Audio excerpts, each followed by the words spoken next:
The House has approved President Obama's more than $800 billion economic stimulus package. The vote was entirely on party lines, with not a single Republican supporting the bill.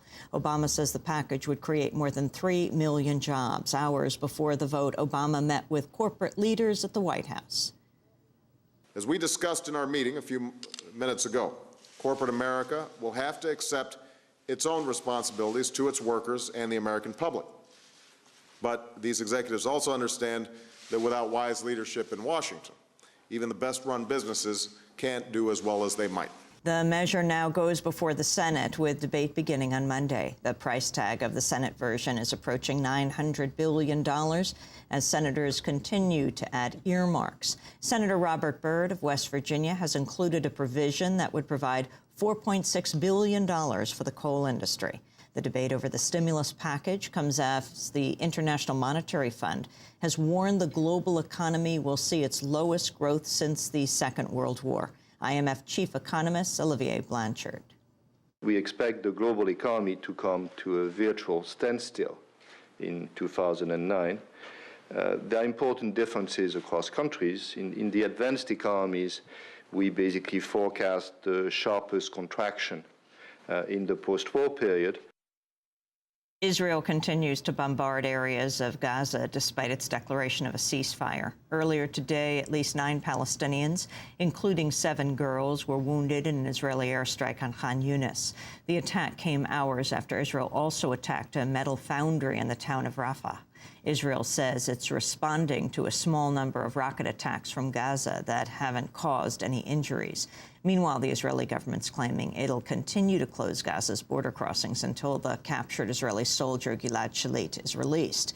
Israeli Prime Minister Ehud Olmert laid out the condition in a meeting with Middle East envoy George Mitchell. Shalit was captured in 2006 from an area near the Gaza border where Israel's launched countless attacks. Israel's banned all imports and exports from Gaza and only allows a limited number of humanitarian goods.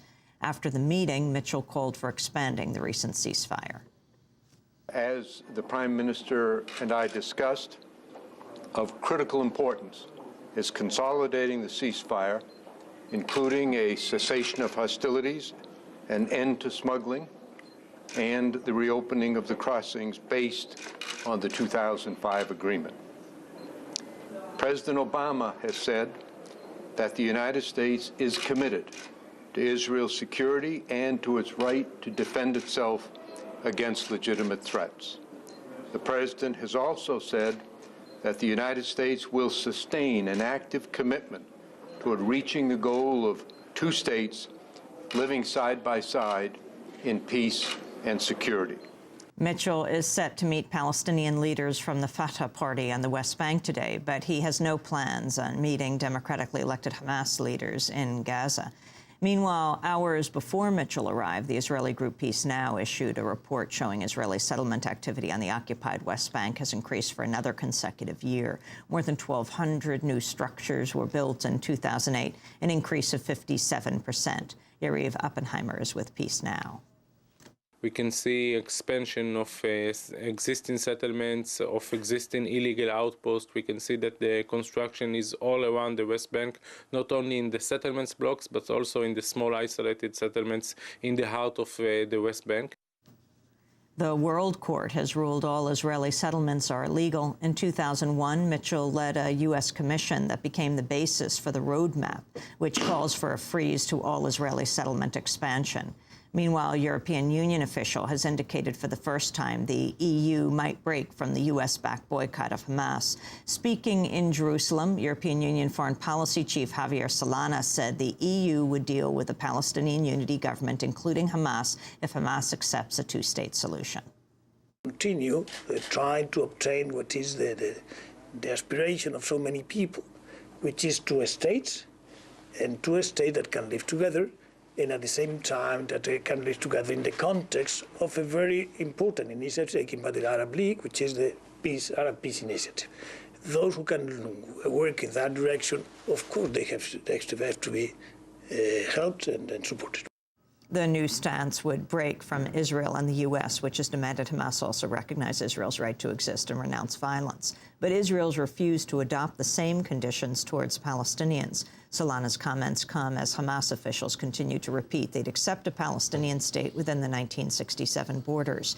In an interview with the Associated Press, Hamas spokesperson Ghazi Hamad said, quote, "We want to be part of the international community. I think Hamas has no interest now to increase the number of crises in Gaza or to challenge the world." Hamad continued, quote, "We accept a state in the 67 borders. We are not talking about the destruction of Israel." The UN's top nuclear watchdog is boycotting the BBC over its refusal to broadcast an appeal by aid agencies for Palestinian victims of Israel's recent military actions in Gaza. International Atomic Energy Agency head Mohammed al-Baradei says he's canceled planned interviews with the BBC, saying it's violated basic human decency. The 3-minute appeal came from groups including the Red Cross, Oxfam, Save the Children, and Christian Aid, and aired on other British networks this week. In Sri Lanka, the UN's warning some 250,000 civilians are trapped in clashes between Sri Lankan troops and Tamil rebels. The civilians have fled amidst escalating fighting that's left some 300 dead over the past week. Another 1,000 people have been reported wounded. The UN has accused the Sri Lankan government of indiscriminate bombing, including an attack on a government-declared safe zone over the weekend. In Iraq, tens of thousands of people have cast early ballots ahead of this weekend's provincial elections. It's Iraq's first national vote since 2005. In other Iraq news, the Iraqi government has announced it'll refuse to renew the operating license for the private military firm Blackwater Worldwide. Iraq says it also won't allow Blackwater guards accused of wrongdoing to work for other companies. An Interior Ministry spokesperson said Blackwater will be ordered to leave Iraq as soon as Iraqi and U.S. officials complete a new set of rules governing private contractors. The State Department employs Blackwater to guard U.S. officials and installations. In 2007, Blackwater guards killed 17 Iraqi civilians in an unprovoked massacre in Baghdad's Nisour Square.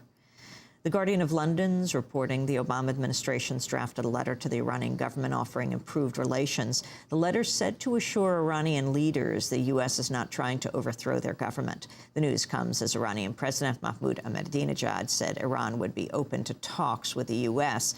if it apologizes for past actions. Ahmadinejad called on the White House to apologize for the U.S.-backed coup that overthrew Iran's nationalist government in 1953 and the shooting down of an Iranian passenger plane in 1988.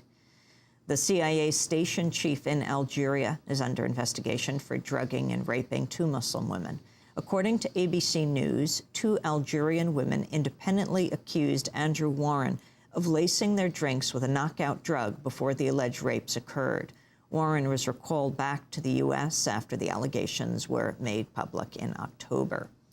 The Senate Judiciary Committee has approved Eric Holder's nomination for Attorney General, sending it before the full Senate.